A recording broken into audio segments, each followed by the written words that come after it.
California ਦੇ ਵਿੱਚ southern California 'ਚ ਖਾਸ ਕਰਕੇ ਜਿਹੜੀ ਹੀਟ ਵੇਵ ਚੱਲ ਰਹੀ ਆ, ਉਸ ਦੇ ਚੱਲਦਿਆਂ ਅੱਜ ਕਹਿੰਦੇ ਵੀ ਬਿਜਲੀ ਦੀ ਗ੍ਰਿਡ ਦੇ ਉੱਤੇ, ਪਾਵਰ ਗ੍ਰਿਡ ਦੇ ਉੱਤੇ ਚੰਗਾ ਭਾਰ ਪੈ ਰਿਹਾ ਆ। 115 ਡਿਗਰੀ ਜਿਹੜੇ ਫਾਰਨਹਾਈਟ ਤੱਕ ਕਈ ਥਾਵਾਂ ਦੇ ਉੱਤੇ ਤਾਪਮਾਨ ਸਦਰਨ ਕੈਲੀਫੋਰਨੀਆ ਦੇ ਵਿੱਚ ਜਾ ਸਕਦਾ ਆ। ਇੱਥੋਂ ਤੱਕ ਕਿ ਸਤੰਬਰ ਮਹੀਨੇ ਦੇ ਵਿੱਚ ਹੋਰ ਕਈ ਦਿਨ ਤਾਪਮਾਨ 100 ਡਿਗਰੀ ਤੋਂ ਉੱਤੇ ਰਹਿਣ ਦੀਆਂ ਕਿਆਸ ਰਹੀਆਂ ਨੇ। ਸੋ ਐਕਸਟ੍ਰੀਮ ਹੀਟ ਜਿਹੜੀ ਆ ਇਸ ਸਮਰ ਦੇ ਵਿੱਚ ਜਿਹੜੀ ਪ੍ਰੋਲੋਂਗਡ ਹੀਟ ਲੰਮੇ ਚਿਰ ਦੇ ਲਈ ਜਿਹੜੀ ਚੱਲ ਰਹੀ ਆ, ਉਸ ਦੇ ਨਾਲ ਫਲੈਕਸ ਅਲਰਟ ਤੇ ਜਿਹੜੇ ਆਊਟੇजेस ਆ ਉਹ ਲੋਕਾਂ ਨੂੰ ਝੱਲਣੇ ਪੈ ਸਕਦੇ ਆ। ਸੋ ਗ੍ਰਿਡ ਵਾਲੇ ਇਹ ਬਾਰ-ਬਾਰ ਇਤਲਾਹ ਦੇ ਰਹੇ ਆ ਵੀ 78 ਡਿਗਰੀ ਤੋਂ ਥੱਲੇ ਜਿਹੜਾ ਤਾਪਮਾਨ ਆ ਆਪਣੇ ਥਰਮੋਸਟੈਟਸ ਦਾ ਉਹ ਨਾ ਰੱਖੋ। ਜਦੋਂ ਇੱਕ ਵਾਰੀ ਠੰਡ ਹੋ ਜਾਵੇ ਤਾਂ ਜਿਹੜੀਆਂ ਸ਼ੇਡਸ ਆ ਉਹ ਲਾ ਕੇ ਰੱਖੋ ਵੀ ਅੰਦਰ ਧੁੱਪ ਜਿਹੜੀ ਉਹ ਨਾ ਆਵੇ। ਸੋ ਗਰਮੀ ਕਹਿੰਦੇ ਵੀ ਜਦੋਂ ਜੇ ਤੁਸੀਂ ਓਵਨ ਵੀ ਚਲਾਉਣੀ ਆ ਤੇ ਆਫਟਰਨੂਨ ਦੇ ਵਿੱਚ ਚਲਾਉਣ ਤੋਂ ਜਿਹੜਾ ਆ ਉਹ ਗੁਰੇਜ਼ ਜਿਹੜਾ ਉਹ ਕੀਤਾ ਜਾਵੇ। ਸੋ ਆਉਣ ਵਾਲੇ ਕਈ ਦਿਨ, ਆਉਣ ਵਾਲਾ ਪੂਰਾ ਵੀਕ ਹੀ ਜਿਹੜੀ ਆ ਭਰ ਗਰਮੀ ਦਾ ਜਿਹੜਾ ਉਹ ਰਹਿਣ ਵਾਲਾ ਆ।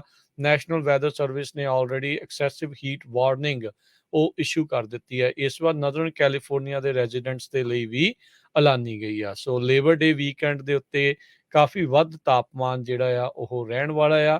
ਯੂਜਲੀ ਅਜਿਹੇ ਲੌਂਗ ਵੀਕਐਂਡ ਦੇ ਉੱਤੇ ਲੋਕ ਬਾਹਰ ਨਿਕਲਦੇ ਨੇ ਐਂਡ ਆਫ ਸਮਰ ਜਾਂ ਜਿਹੜਾ ਕਹਿੰਦੇ ਵੀ start of fall usually Labor Day weekend ਨੂੰ ਮੰਨਿਆ ਜਾਂਦਾ ਆ।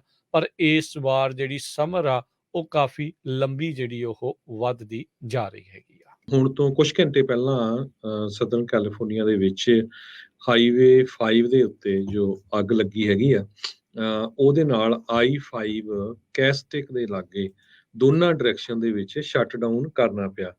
ਜਦੋਂ ਤੱਕ ਆਪਾਂ ਤੁਹਾਡੇ ਨਾਲ ਖਬਰ ਸਾਂਝੀ ਕਰ ਰਹੇ ਹਾਂ, ਇਹ ਹਜੇ ਤੱਕ ਮੇਕ ਸ਼ੋਰ ਨਹੀਂ ਹੋਇਆ ਵੀ I-5 ਨੂੰ ਖੋਲਤਾ ਹੈ ਕਿ ਨਹੀਂ, ਪਰ ਇਹ 3 ਜੋ ਅਲਾਰਮ ਉਹ ਫਾਇਰ ਕਹੀ ਜਾ ਰਹੀ ਆ। 250 ਤੋਂ ਵੱਧ ਏਕੜ ਸੜ ਕੇ ਸਵਾਹ ਹੋ ਚੁੱਕੇ ਹੈਗੇ ਆ। ਰਾਊਟ ਫਾਇਰ ਸਟਾਰਟ ਹੋਈ ਆ ਕਹਿੰਦੇ ਪਈ ਦੁਪਹਿਰੋਂ ਥੋੜਾ ਜਿਹਾ ਸਮਾਂ ਬਾਅਦ I-5 ਤੇ Lake Hughes Road, Los Angeles County Fire Department ਨੇ ਦੱਸਿਆ 4 ਵਜੇ ਤੋਂ ਬਾਅਦ Santa Clarita Valley Sheriff Station ਨੇ ਇਹ ਕਿਹਾ ਵੀ 250 ਏਕੜ ਤੱਕ ਵੱਧ ਗਈ ਹੈ ਤੇ ਇਵੈਕੂਏਸ਼ਨ ਆਰਡਰ ਉੱਥੇ ਕੀਤੇ ਗਏ ਹੈਗੇ ਆ। ਇਵੈਕੂਏਸ਼ਨ ਆਰਡਰਸ ਵੀ ਉਹਨੇ ਟਵਿੱਟਰ ਦੇ ਉੱਤੇ ਜਾਰੀ ਕੀਤੇ ਆ। 7 ਫਾਇਰ ਫਾਈਟਰ ਨੂੰ ਹੀਟ ਰਿਲੇਟਡ ਜਿਹੜੀਆਂ ਆ ਸੱਟਾਂ ਲੱਗੀਆਂ, ਇੰਜਰੀਜ਼ ਹੋਈਆਂ ਹੈਗੀਆਂ ਆ। ਫਾਇਰ ਫਾਈਟਰਸ ਇਸ ਅੱਗ ਨੂੰ ਬੜੀ ਜ਼ੋਰ ਸ਼ੋਰ ਨਾਲ ਫਾਈਟ ਕਰ ਰਹੇ ਆ। 3rd alarm brush fire.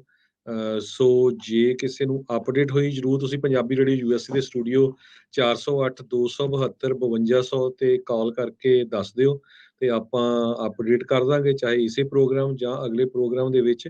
ਪਰ ਜਿੱਥੇ ਤੱਕ ਲੇਟੈਸਟ ਮੈਂ ਦੇਖ ਰਿਹਾ ਉਹਦੇ 'ਚ ਇਹੀ ਸੀ ਕਿ ਹਾਈਵੇ 5 ਨੂੰ ਸ਼ਟ ਡਾਊਨ ਕੀਤਾ ਹੋਇਆ ਹੈ।